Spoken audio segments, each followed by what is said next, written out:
In the village of Orita, the morning does not begin with the sun, but with the heavy rhythmic breathing of a house that has forgotten how to cry. Laraba lay in the blue-black shadows of the room she had shared with Wale for 5 years. The air was thick with the scent of dried earth and the lingering hope that always seemed to soar by daybreak.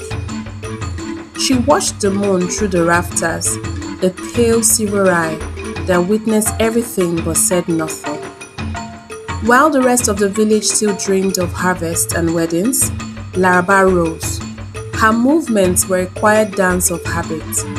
She lifted her clay pot, its surface smooth and cool against her palms. The path to the stream was a ribbon of silver dust under her feet. For 5 years, this path had known her footsteps.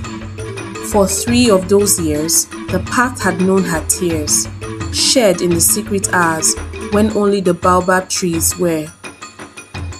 At the stream's edge, the water whispered secrets to the stones. Laraba knelt, the damp earth soaking into her wrapper.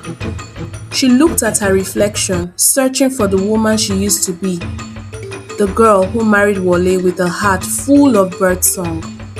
Now, she only saw the empty space that the village women whispered about. 3 times the seed had taken root, and 3 times the earth had reclaimed it before it could bloom. She remembered Wale's face after the last time. He did not shout or blame. He simply held her until the sun went down. His love was a sturdy heart in a storm, but even the strongest thatch could begin to leak under the constant rain of disappointment. He told her that they were enough for each other, but in the quiet of their home, the silence of a child's missing laughter felt like a third person living between them. The trek back to the village was harder. The water in the pot felt heavier than it had when she was a bride. Every step was a reminder of the weight she carried in her heart, a weight no one could see, yet everyone seemed to measure. As the sun began to peel back the darkness, she saw the smoke rising from the compounds, a signal that the day's judgments were about to begin. At the entrance to their compound stood Iyaronke, Wale's mother. Her wrapper was tight, very tight, and her eyes were sharper than a harvest sickle. She did not offer a greeting or a hand to help with the water. She simply watched Laraba approach, her presence a barrier between the young woman and the sanctuary of her own doorway.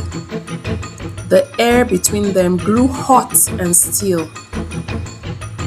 A farm that yields no crop is a graveyard for the farmer's sweat, Iyaronke said, her voice like grinding stones. 5 years, Laraba. My son's house should be loud with the sounds of a future, not silent like a tomb. A woman is a vessel meant to be filled. If the vessel is cracked, what use is it to the potter? The words were old, but they cut like new glass, drawing blood no one could see.